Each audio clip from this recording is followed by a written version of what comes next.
Oh, today's video might be a little bit different. I'm going to discuss some stuff.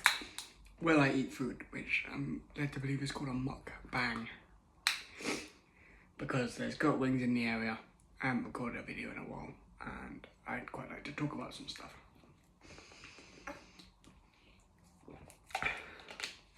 Seeing as it's Valentine's Day, the first thing I want to point out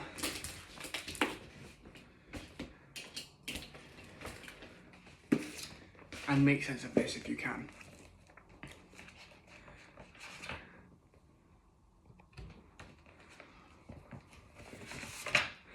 Alright,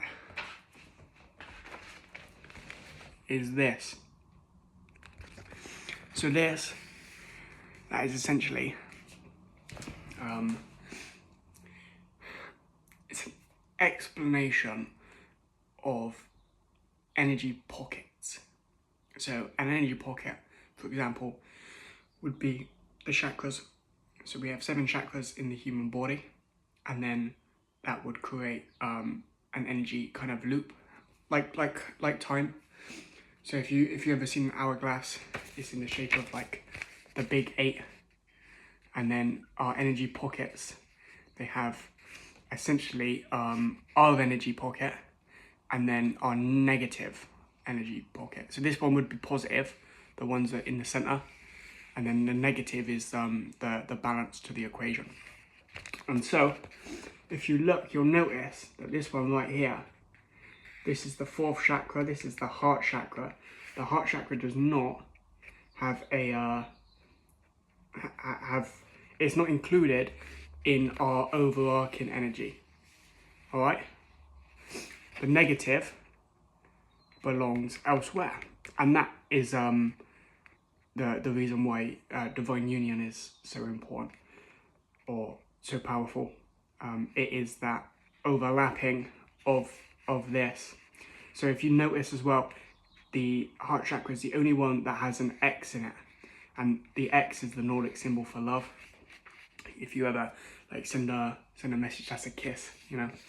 And that is essentially your X chromosome. Everyone's got an X chromosome, and that's where it lies. All right. So that is the explanation of that. You'll also notice that kind of most of them look like eyes.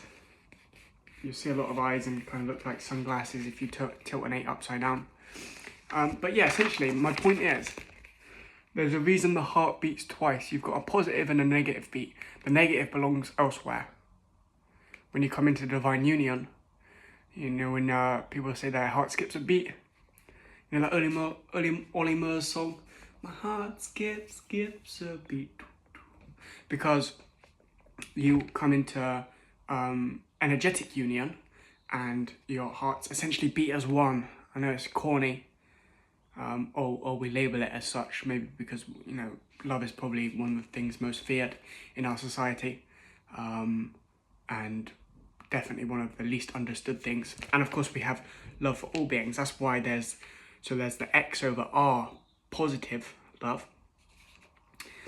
positive heart chakra. There is that love there for all beings, but then there is that also that kind of whole, and that's not to say that you're like not fulfilled without this opposite partner, but that does kind of help to describe, you know, that Eve was made from Adam's rib, so they are essentially of one essence, one being, in different forms.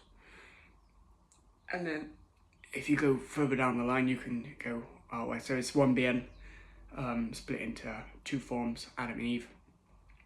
Then you've got 3 beings, you've got man, woman, devil, so to speak, which is where it gets a bit more confusing. You go into like the Y chromosome, which is why men are kind of programmed for love by moral right and wrong. So you've got one path leading up to 2, and then women are more based around love, so it's emotion by emotion, whereas men are emotion by moral obligation.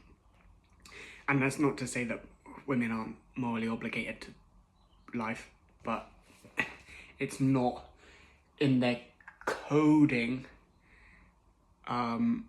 necessarily. What I mean to say is absolutely nothing. You make of that what you want. I'm not getting into that.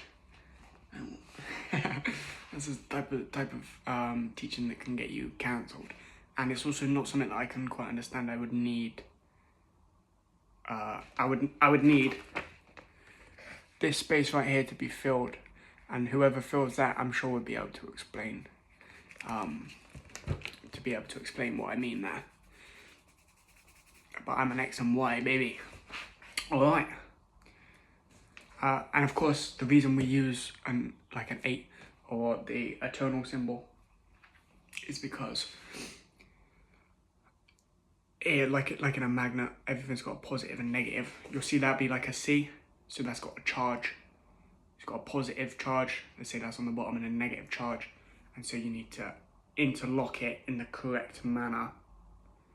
You know? I can't, yeah. Anyway, I'm gonna eat some food. I hope you're all doing well. There's,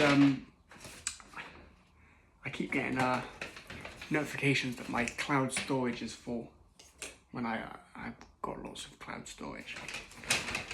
But such is the nature of certain things. So if the video cuts out, then I apologise. Stay away and go wings, which is absolutely heroic food. Funny story, when I was 13 years old, I took my first GCSE in England. That's our exams. So I would have been in year 9. Did history, and then for 3 weeks after, before I moved school, we went on to what I would have done in year 10, which was business. And I made a food truck company called Gert Wings. Of course, you know, it was just writing about it and jotting up numbers and stuff. Nothing like what the company actually is. But then 5 years later, in 2019, no, not 2019, because that's not 5 years later. That's 3 years later from 2016. 2021, I just started working in a company called BXM Expeditions, where we would do Duke of Edinburgh trips.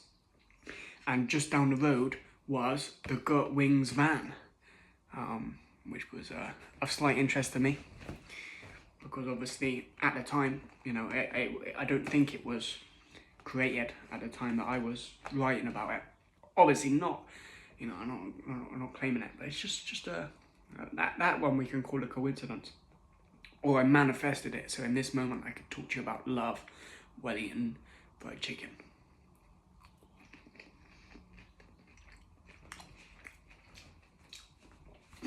So, I don't know much about Valentine's Day, so I'm going to try and channel, which is difficult to do while you eat. Because I'm a bit all over the gaff. But for some reason I want to talk about Saint Valentine. And I think the reason I want to talk about Saint Valentine is mostly to move on to Cupid. Now Cupid is the angel of love, often denoted as a baby with an arrow, like a heart arrow, shoots it into your heart, and oh, you're in love, and it, you know, he shoots it into two beings, and then they come together in union. And the reason this interests me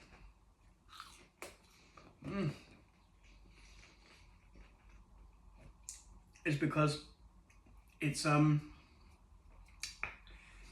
if you want to go quite deep into it, you can observe that lots of warriors would select a bow and arrow as their weapon, and it's very common for a religion or mythology to denote a loving being with a bow and arrow as their weapon. So many warriors are seen to hold a bow and arrow. Like, for example, I think it's Rama.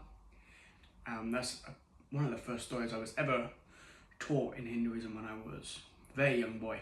We went to like a science class in town,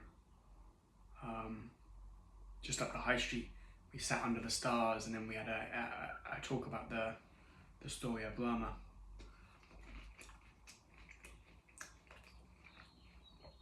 And of course, Brahma was very famously known for being a warrior, but also understanding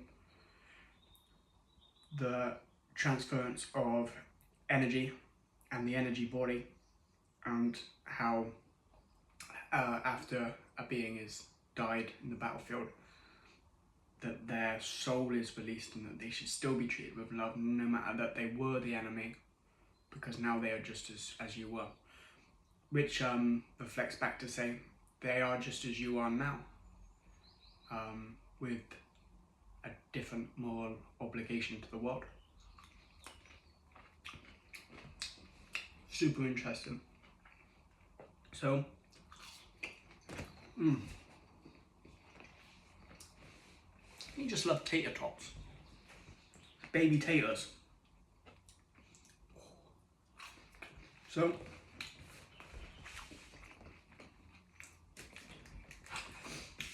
the reason I find this so interesting and to relate it to Cupid, mostly just about the bow and arrow, to be honest, but I think the resemblance of the bow and arrow is, or it's specifically its relation to the love of a partner. I'm not talking about love for a whole, because love for a whole and love for a partner is similar, but it is a different thing. So if you are in love with someone, it doesn't necessarily matter how far away you are. You might not even be on Earth at the same time, you know, but you know that your heart beats for that, and that is the sacred divine union. That's a partner who is a soul mate. Now, there are absolutely karmic teachers of relations that we have on Earth and elsewhere, potentially, which help to progress us along our path.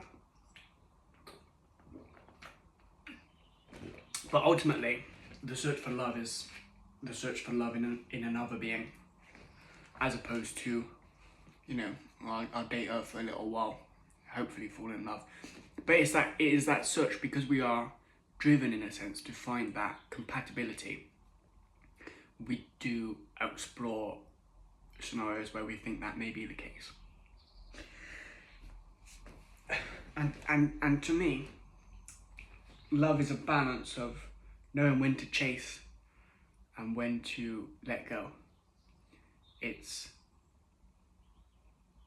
knowing that if you're destined to be together, you will be together, but you also need to put the work in. And that's kind of like manifestation, yeah? If you see a goal, you've got to do some work towards it to materialize it into the planet, into the universe, into physical reality.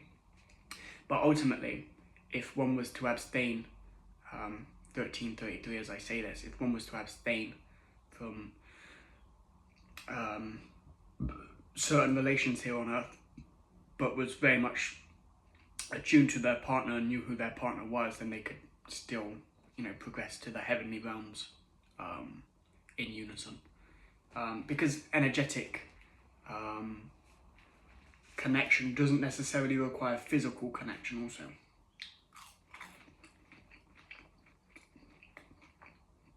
You'll notice that yoga positions are also fairly commonly related to like Kama Sutra positions. Just takes a partner essentially to do them, but you can harness your energy in both, but one's obviously more powerful because you've got a second being there. And if you look at how souls are incarnated on this earth and how impregnation works, super magical time, then you'll see that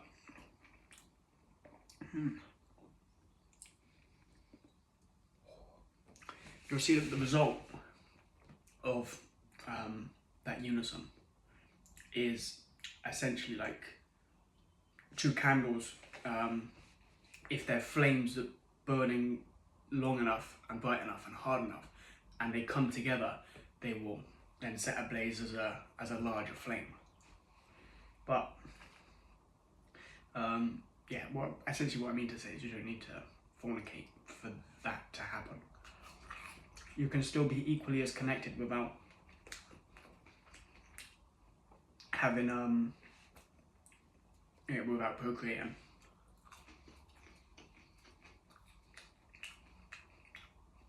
The importance of procreation does lie, however, in that love.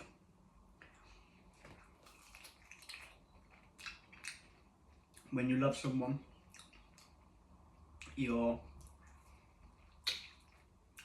going to love the child, aren't you? You know, that child isn't going to remind you of pain.